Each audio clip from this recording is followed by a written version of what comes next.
morning guys. Sa mga estudyante ng SSS National High School, under kay Ma'am Ednalyn Salamat. Good morning sa inyo, and kay Ma'am Rian Lingat, estudyante ng carpentry at crafting. This time gawa muna tayo ng bending machine para doon sa lateral ties at stirrups, o kaya ay anilyo sa Tagalog, ha. So ang kailangan lang natin ay concrete nail na 3 inches o detress o di kaya common nail. Total ano lang naman, basic lang ang gagawin natin, para may magamit na pang bend. So kailangan natin ng metro, then squala, square, coarse pencil, and agare. Mamaya yung matigas na kahoy para sa lalagyan ng pako pagbabaonan. Okay, cut muna tayo ng mga kahoy.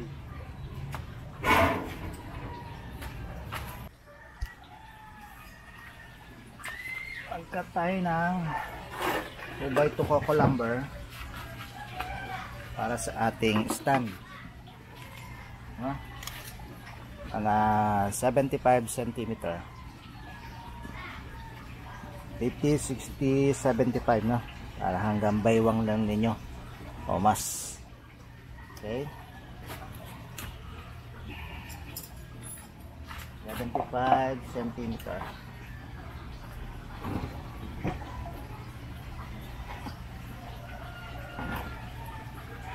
Set, ito siya, 75. Then palahin natin.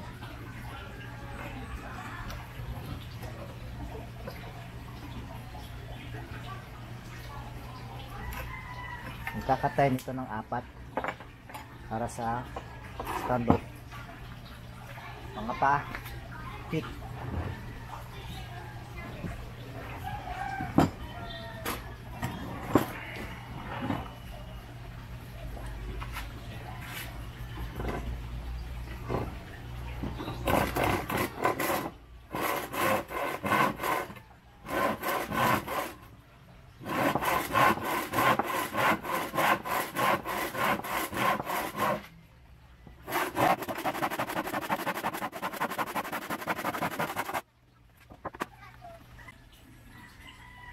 Ito na, 4.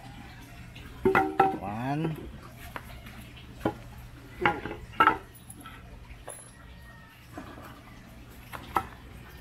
2, 3, 4. Tapos mag-cut tayo ng 25 cm, 25 cm. Ayan, dito, 25 cm, 4 din.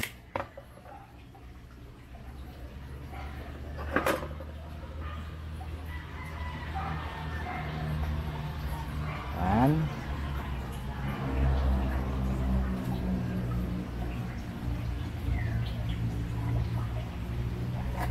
two.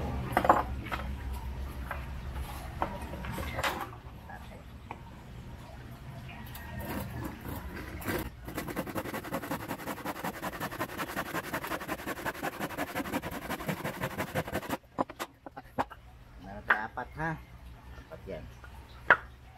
Okay, ngayon nagkat tayo ng 250.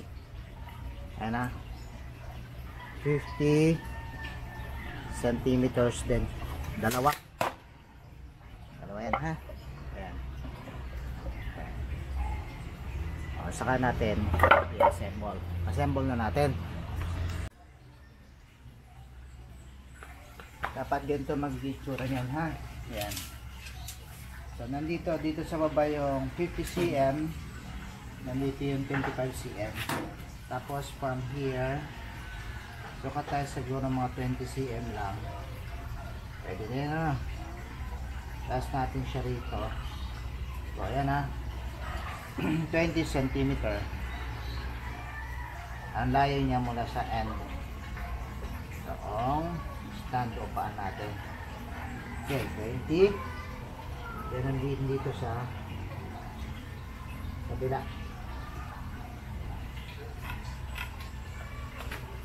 Tapos pako natin siya rito.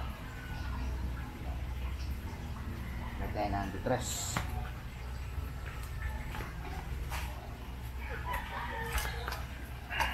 Pako natin siya.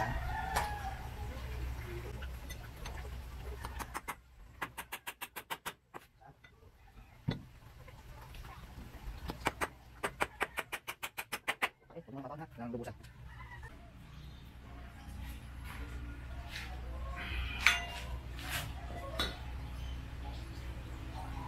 So sa endpoint din ha. Tapos natin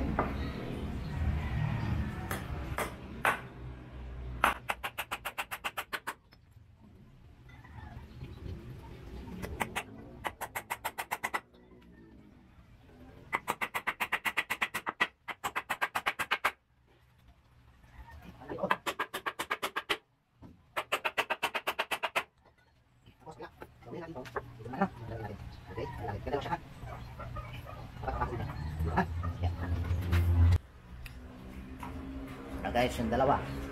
Okay, pag PPE kayo ha, gloves, kalimutan ko mang gloves, kaya nasa lutsod yung aking kamay. Ngayon magabang tayo ng dito, pako kabilang dulo ha, trace ha. Ayaw natin mamaya yan.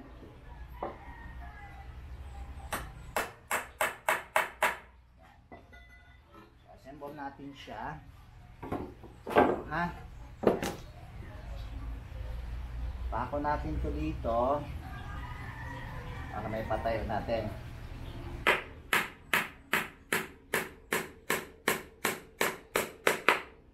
Okay, tapos umpisa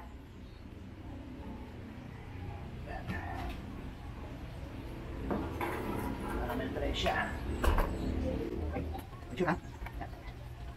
Make sure din ha. Bisa dito ba? Kita natin. Okay.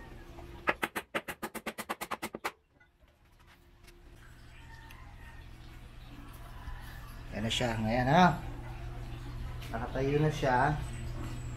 Lalagyan na lang natin. Dadagdagan pa natin ng brace.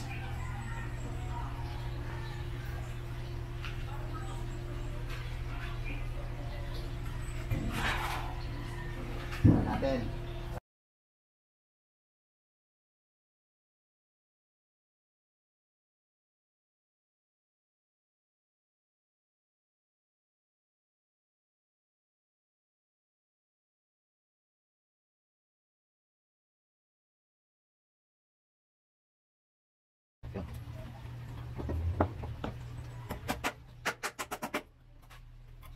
Tapos na.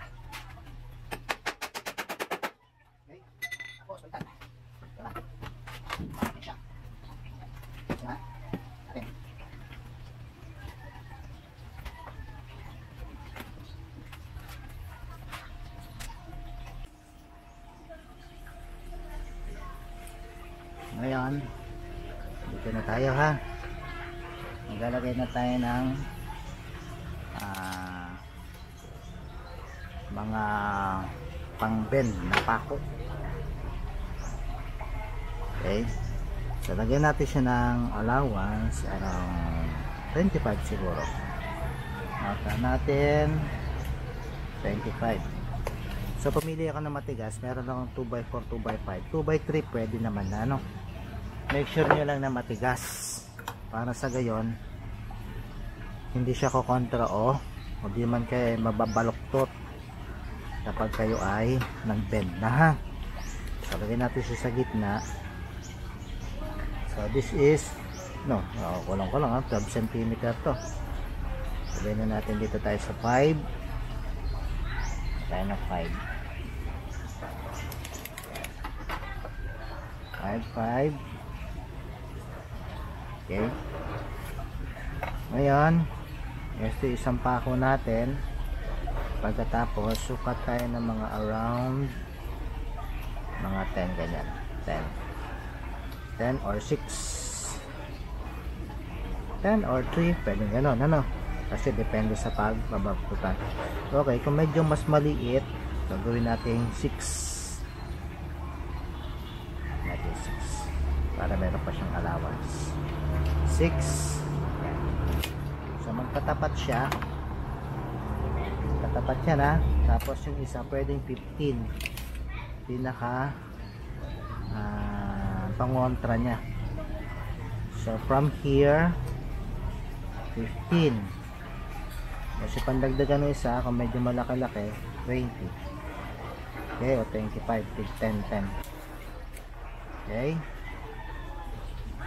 So lagyan muna natin. Pakuan natin. Yan, balik.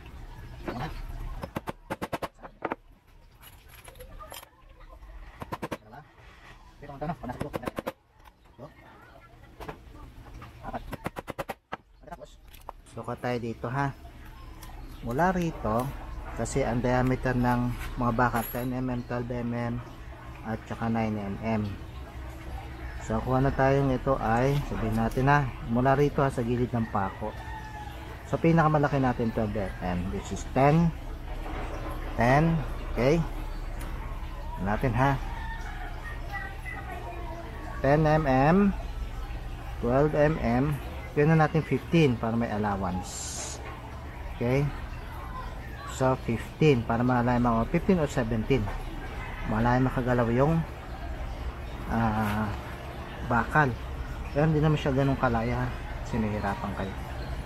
So 15, 12, 15, ayan. Itong dalawa lang, ayan ha, itong dalawa.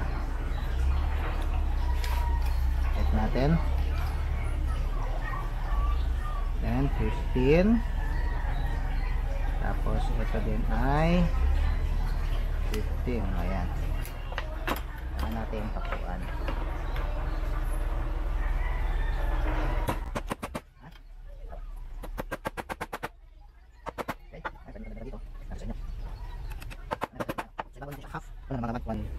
This is 2 inches, you know? 1 inch lang. Bawa muna natin ha. Ito na yung ginawa natin, ano? Ayan, yung pagbabaluktutan na pampambaluktot ng bakal. Ngayon, nag-abang na tayo ng pako sa magkabilang dulo. Ayan siya ha.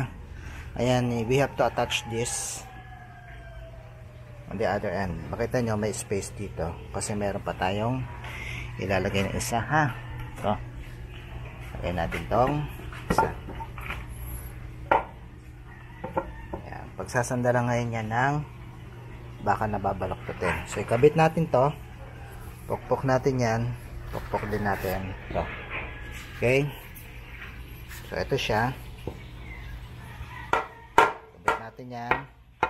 Then ikabit natin yan. Tapos ito ha. Ayan.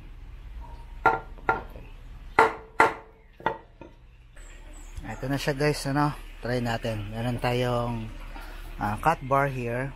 Tapos magsukat tayo dito ng around mga 2.5 cm or 5 cm ha. 5 cm. Let's say ha. Okay, 1 cm or 1 inch. Depende sa hook ha na kailangan. Let's say lang na 2 inches.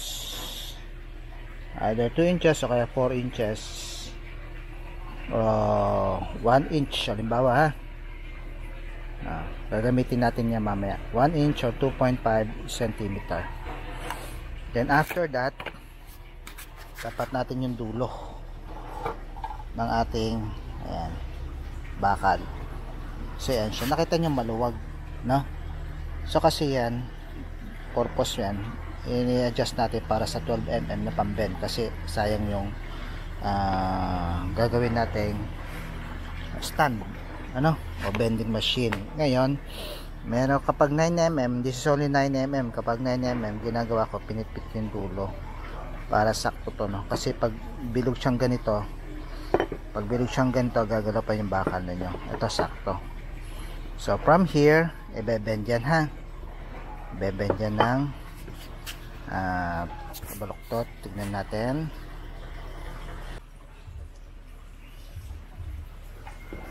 Ito 1 inch bend natin. So nakita nyo kanina meron siya rito kasi pag binaluktot to, ito yung kokontra, para hindi gagalaw. So kaya meron siya dito para pantay yung inyong bakal, ha. O pag binan nyo yan dyan, make sure nakabuon yung pako nyo. Itong hook na to, yan. Okay.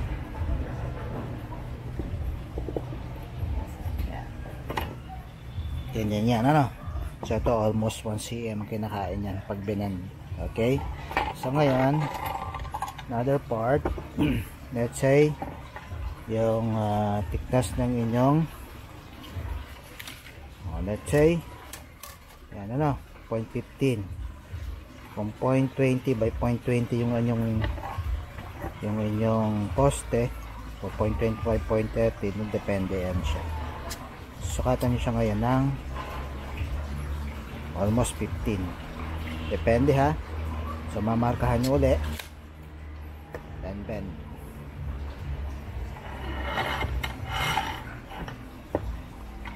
Okay, make sure nyo dito,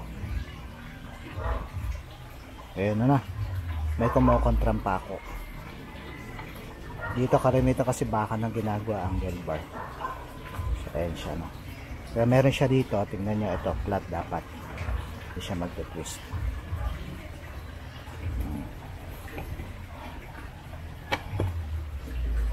Okay, 150 ulit. May sukat na kayo dyan. Kita nyo dito, mahirap kasi kapag ito walang tungtungan dito. Bebengkong yung inyong gawa. Ayan, benend nyo na siya. So ayan, okay, nakakuha nyo na yung hook. Tapos ito, tapos isang benda lang. Ayan siya.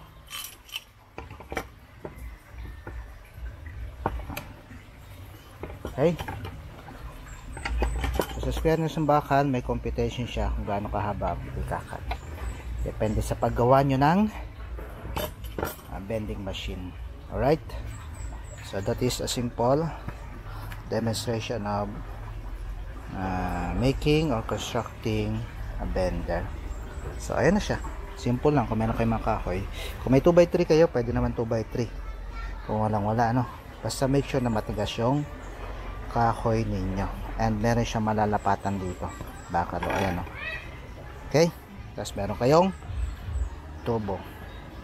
That's it for the day.